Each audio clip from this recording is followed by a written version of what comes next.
آج کا کالم شروع کرنے سے قبل معذرت خواہ ہوں کہ میری آواز موسم کی وجہ سے بالکل ناکارہ ہو چکی ہے، لہٰذا سمع خراشی معاف کر دیجیے گا۔ بہرحال کالم کا آغاز ہوتا ہے۔ میڈیا نام کا جو جانور ہے اس کے حقیقی خد و خال کا سنجیدہ مطالعہ کینیڈا کے ایک محقق نے شروع کیا تھا۔ نام تھا اس کا ہربرٹ مارشل میکلوہن۔ ٹیلی ویژن کو اس نے گہری تحقیق کے بعد ایڈیٹ باکس پکارا، اصرار کیا کہ اس کے ذریعے محض شو بازی ہو سکتی ہے، سنجیدہ گفتگو نہیں۔ انٹرنیٹ کے فروغ سے کئی دہائیاں قبل اس نے دریافت کر لیا تھا کہ دنیا ایک عالمی گاؤں میں تبدیل ہونے والی ہے، جہاں جغرافیائی دوریاں بے معنی ہو جائیں گی۔ کسی دور دراز قصبے میں بھی کوئی اہم واقعہ ہو گیا تو اس کے مثبت یا منفی اثرات تمام عالم کے لیے سانجھے ہوں گے۔ میکلوہن کی شخصیت اور اس کی جانب سے ہوئی تحقیق مگر اس کالم کا موضوع نہیں۔ میں تو محض خبردار کرنا چاہ رہا ہوں کہ نومبر کے مہینے سے اپنا ہیٹر اور گیزر چلانے سے قبل 100 بار سوچئے گا۔ گیس کے اس کے بعد جو بل آئیں گے وہ آپ کا دماغ چکرا دیں گے۔ جو ہونے جا رہا ہے اس کی بابت چند دن قبل ہی اس کالم میں چند اشارے دیے تھے۔ بدقسمتی مگر یہ رہی کہ ان کی جانب مناسب توجہ نہیں دی گئی۔ ہمیں یہ تلخ حقائق کو بانٹنے اور جانچنے سے محروم رکھنے کی خاطر سوشل میڈیا ایجاد ہو چکا ہے۔ فیس بک اور ٹویٹر پر چسکا فروشی کا غلبہ ہے۔ لوگوں کو بدنام کرنے والی ویڈیوز میسر نہ ہوں تو ہم اپنے تعصبات کو جاہلانہ ضد کے ساتھ پھیلانا شروع ہو جاتے ہیں۔ ہمارے خیالات کو ان کے مخالفین جنونی شدت سے رد کرنے کی کوشش کرتے ہیں اور یوں رونق لگ جاتی ہے۔ سوشل میڈیا کے پھیلائے ہیجان پر قابو پانے کا طریقہ امریکہ جیسے ملک بھی دریافت نہیں کر پائے ہیں، جہاں انٹرنیٹ اور سمارٹ فون ایجاد ہوئے تھے۔ سوشل میڈیا مگر ابلاغ و اظہار کا محض ایک پلیٹ فارم ہے۔ لوگوں کی آگاہی کے لیے ریڈیو اور ٹی وی چینل بھی ہیں۔ اس کے علاوہ میری دانش میں ابلاغ کا مؤثر ترین ذریعہ اخبار ہے۔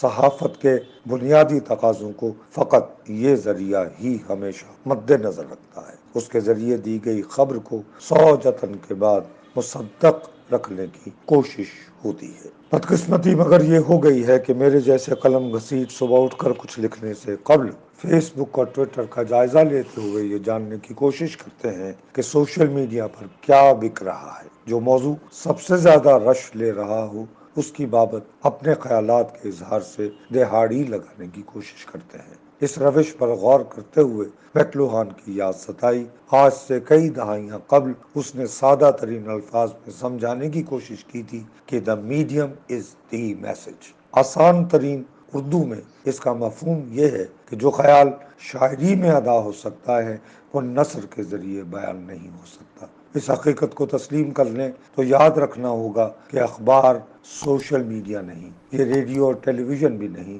اس کے لیے لکھتے ہوئے ہمیں وہی بات اجاگر کرنے کی کوشش کرنا چاہیے جو فقط اخبار نامی ذریعہ ابلاغ کے ذریعے ہی تفصیل سے بیان کی جا سکتی ہے۔ دانشورانہ دکھتی تمہید کے بعد بڑھتے ہیں بنیادی حقیقت کی طرف، اور وہ یہ ہے کہ پاکستان میں قدرتی گیس کے جو ذخائر موجود تھے وہ ہم کئی دہائیوں سے بے دریغ انداز میں خرچ کرنے کے عادی ہو چکے ہیں۔ ہمارے ہاں جو گیس باقی رہ گئی ہے وہ اب ہماری اجتماعی طلب کے لیے کافی نہیں۔ ہمیں گیس اب دیگر ممالک سے منگوانا پڑ رہی ہے۔ ہمارے ہمسائے میں ایران قدرتی گیس کی دولت سے مالا مال ہے۔ ہم پائپ لائن کے ذریعے وہاں سے گیس منگوا کر اپنی اجتماعی طلب بآسانی پوری کر سکتے ہیں۔ ایران کو مگر اس کے ایٹمی پروگرام کی وجہ سے بین الاقوامی اداروں نے امریکہ کی ایما پر شدید اقتصادی پابندیوں میں جکڑ رکھا ہے۔ ہم وہاں سے گیس منگوانا شروع ہو گئے تو امریکہ جو ہماری ٹیکسٹائل مصنوعات کا سب سے بڑا خریدار ہے انہیں اپنے ہاں آنے سے روک دے گا۔ ہم بین الاقوامی منڈی سے کٹ جائیں گے۔ ایران کے علاوہ قطر بھی قدرتی گیس سے مالا مال ہے۔ سمندری تجارت کی نگاہ سے دیکھیں تو ہمارے قریب بھی ہے۔ اسی باعث وہاں سے پاکستان کی ضروریات کے مطابق گیس منگوانے کا طویل المدت معاہدہ ہوا۔ اس معاہدے کی بابت مگر ہزارہا جائز و ناجائز سوالات اٹھے، سکینڈل بن گیا۔ شاہد خاقان عباسی توانائی کے وزیر ہوا کرتے تھے۔ نواز شریف کی نااہلی کے بعد ہمارے وزیر اعظم بھی ہو گئے۔ احتساب بیورو نے مگر انہیں سنگین مقدمات میں جکڑ رکھا ہے۔ شاید خاقان عباسی کا حشر دیتے ہوئے عمران حکومت اور اس کے توانائی کے شعبے والے مدار المہام دیگر ممالک سے گیس کے سودے کرنے سے قبل 100 بار سوچنے کو مجبور ہیں۔ وزارت توانائی کے افسر کسی فائل پر دستخط کرنے کو آمادہ نہیں ہوتے۔ احتساب بیورو کے پھیلائے خوف کی وجہ سے عمران حکومت کے اقتدار سنبھالنے کے بعد آنے والے ہر سرد موسم میں گیس کا بحران نمودار ہونا شروع ہو گیا۔ غلام سرور خان اس شعبے کے پہلے وزیر تھے۔ نہایت رعونت سے گیزر کو عیاشی ٹھہراتے رہے۔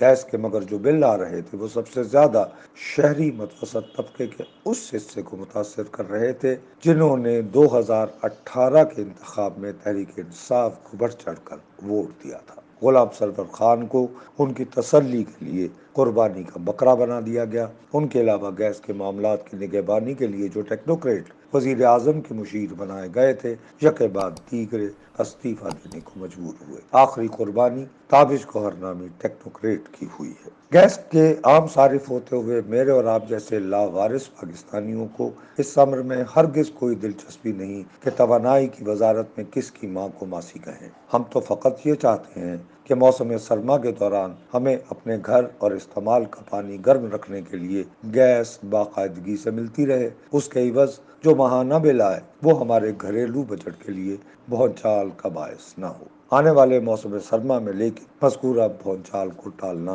ناممکن نظر آ رہا ہے۔ حکومتی نورتنوں کو ممکنہ بھونچال کا بخوبی اندازہ تھا، اسی باعث نہایت ثقیل انگریزی میں سمریاں تیار ہوئیں جن کے ذریعے وزیر اعظم کو سمجھانے کی کوشش ہوئی کہ گیس کے صارفین کو مائل کیا جائے کہ وہ اپنے گھر گرم رکھنے کے لیے وہ آلات استعمال کرے جو بجلی سے چلتے ہیں۔ یہ تجویز دیتے ہوئے یہ حقیقت بھلا دی گئی کہ ہمارے ہاں بجلی بھی نسبتاً سستے داموں میسر نہیں ہے۔ میرے گھر مثال کے طور پر بجلی کا بل اس مہینے کے آغاز میں اتنا ہی آیا جتنا گزشتہ مہینے آیا تھا، جبکہ ہمارے اندازے کے مطابق ہم نے گزشتہ کے مقابلے میں اب کی بار کم بجلی خرچ کی تھی۔ پاکستان کے ہر شہر سے شکایتیں موصول ہو رہی ہیں کہ بجلی کے صارفین اپنے ہاں آئے بلوں کو زبردستی لیا بھتہ شمار کر رہے ہیں۔ حکومتی نورتن مگر وعدہ کر رہے ہیں کہ ہم نے اگر ہیٹر اور گیزر بجلی سے چلانا شروع کر دیے تو وہ ہمیں گیس کے مقابلے میں ہر صورت سستے محسوس ہوں گے۔ حکومتی وعدوں پر لیکن صارف اعتبار کرنے کو تیار نہیں۔ حکومتی نورتن لہٰذا ذہن بنائے ہوئے ہیں کہ ہمیں گیس استعمال کرنے کی سزا دی جائے۔ ہمیں گمراہ کرنے کے لیے اس کے لیے انگریزی کا جو لفظ استعمال ہوتا ہے وہ مجھ ایسے نام نہاد پڑھے لکھے شخص کو بھی سمجھ نہیں آتا۔ اس کی تشریح کرتے ہوئے اگرچہ پیونیٹو یعنی سزا کا لفظ یقیناً استعمال ہو رہا ہے۔